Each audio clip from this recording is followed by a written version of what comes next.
The most powerful thing we have is the story we tell ourselves about who we are, what that means, and what we are capable and deserving of. That story impacts and influences the thoughts that we allow to linger and take root, the words that we speak, the actions that we take, and even the relationships that we have.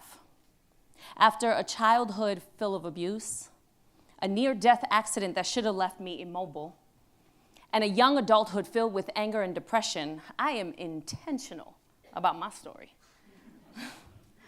I have tools, techniques, affirmations, mantras, rituals, and practices. I got it all in my toolbox.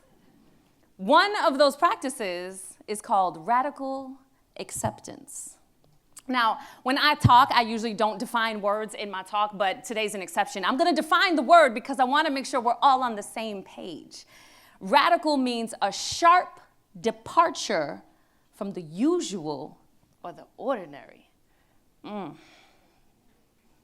Departure, sharp, quick, fast. After the kind of life I lived, I am not trying to have an ordinary life.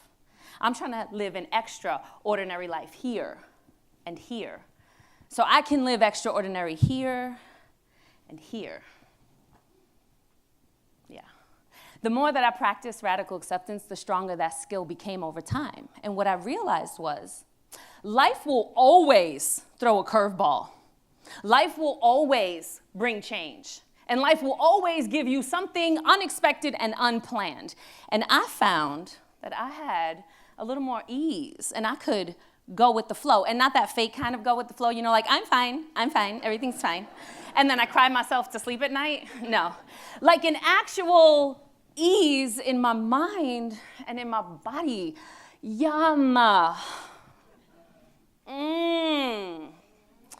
So one day, I'm at home, I'm cooking and cleaning, and I'm listening to something on my laptop, and my laptop is sitting on the dishwasher. And in the laptop is a USB drive, and on that USB drive is about 30 of my talks, worksheets, slides, notes, invoices, proposals. On that USB drive are pictures from my daughter when she was very little until currently from about 3 or 4 phones. On that USB drive are pictures and videos of family and friends and nieces and nephews. On that USB drive is every piece of documentation I need for the entire year to run my business. And don't I turn around and knock that laptop clean off of the dishwasher. So the laptop landed in this teepee-type formation, which I later found out actually protected it from the impact, but the USB drive was annihilated. Hold on. I can feel you judging me. So let me just go ahead and tell you that no, not one scrap of information was backed up. Yeah. So when the USB drive is destroyed and exploded all over the floor, I felt myself split into two. And over here was the older version of me going, oh my God, oh my God, oh my God, oh my God. And over here is this newer, more evolved, you know, extraordinary version. And she's like, that happened, let's breathe. And somewhere in the middle, I'm experiencing the duality of who I used to be and who I'm working to become. And all I can do is go, cool, cool. Cool, cool, cool. And then my daughter, after hearing the ruckus and me manically going, cool, cool, walks in the room and quietly helps me pick up all the pieces. We put them in a little container. I stand there and I go, well, that happened. This sucks. What now? The thing that I realize about practicing radical acceptance is it helps me let go of the why, as in, why me, right? And it helps me look at what just happened, so that I can move to the how. How am I going to respond to this situation? So I'm standing there, I take those deep breaths, and I think, Geek Squad, duh.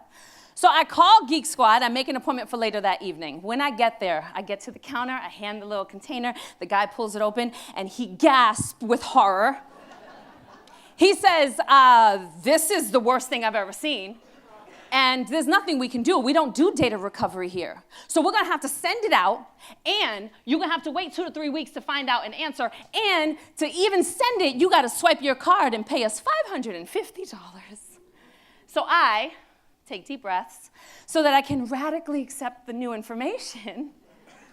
And as I'm doing that, he looks around and leans in. He's like, okay, so there's a mom and pop shop not too far from here. And if you go see them, they might be able to fix it for you. And if they do, it'll happen faster and it'll be a whole lot cheaper. He tells me the name of the business and leans back just as his coworker comes out the back and says, sorry, there's nothing we can do for you, ma'am. To which I respond, no, thank you for your time, right? Rush to the car, look it up, realize it's closed because it's Saturday night. First thing, Monday morning, you know where I'm at. I'm rolling up in that business. I slide my container across the desk. The guy opens it up and gasps with excitement. He says, I have not seen something this bad since I was in school. And I'm so excited to try. You know how sometimes our burdens or the things that we think are the worst ever can actually be a blessing to somebody else? So I said to him, well, what is your name, good sir? And he said, Jesus. And I said, of course it is, because today you are my savior. He said, well, we'll see. Give me a couple days and I'll call you. 3 days. Jesus rose in 3 days. No, but Jesus did call me 3 days later and said, come on down. He left me a message. He said, come on down. You're going to like what we got. So when I get there, Jesus is like, I got every document, every picture, every video. I got everything off your, stop it right now, Jesus. I think I love you, right? Then Jesus says, not only did I get everything, but we didn't have in store a USB drive big enough for all your stuff. So we gave you the next best thing. He gave me this. This has 4 terabytes of data space, and it's practically indestructible. Jesus is like he knows me, you know? And then Jesus charged me $110. Right? Jesus was my savior. As he and I are having this exchange, his wife walks in, and he says, this is her. This is the woman who brought me the thing. And his wife turns to me and says, thank you. Thank you for bringing that to my husband because he got to work on skills that he hasn't used in a really, really long time. Now imagine if we looked at our challenges as opportunities to practice and hone our skills. Imagine if we looked at our challenges as ways to play and have fun and adventure. Imagine how different we would show up for ourselves in our lives. I could have spiraled. I could have lost my mind and I would have been justified. I could have disrespected people in that time frame and then said, it's not my fault. Oh my gosh, this thing happened on my USB drive. And you know what happened? They would have said, oh my gosh, you poor thing. And they would have fed into my story. I could have surrendered my 2 most valuable assets, my time and my energy, to that circumstance that I had no control over at that moment. I could have. But with the practice of radical acceptance, something even better happened. I took full control of my story and made room for adventure. You see, with radical acceptance, a couple of things. 1, I did have a great opportunity to root myself in. I am good under pressure, turns out, right? She did not win. She did. 2, I had that really fun exchange with the guy at Best Buy, which kind of reminded me of a scene from The Incredibles. You know what I'm talking about? If you don't, look it up. And 3, I provided an opportunity to someone else to hone their skills and to do something that they considered fun. Practicing radical acceptance, 4 things. It supports our overall health by reducing our stress and anxiety. It gives us space to have more fun and adventure in life because life is always going to have fun and adventure, right?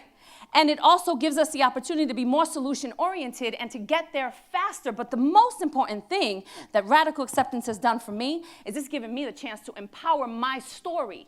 Because in my life, I'm no longer a victim. I choose instead, listen, life is not happening to me. It's happening for me and through me. That's a powerful way to live. So let me ask you. Who up in here is ready to practice radical acceptance? Hands in the air. Liars! No, I'm kidding. I kid. Who's ready to practice radical acceptance? Yes. And truly, all you have to do is get into the practice of, well, that happened, now what? Right? Who in here is ready to start changing their story? Raise your hand. Who in here is ready to start taking their power back and creating more ease, more joy, more play, more fun in their lives? Because like he said earlier, listen, we only have the one life and time is limited. I would be damned if I'm not enjoying it while I'm here, especially because of that old story moving into the extraordinary. So I hope that if you raised your hand, you actually do something with radical acceptance. But if you don't, I will radically accept that. Thank you.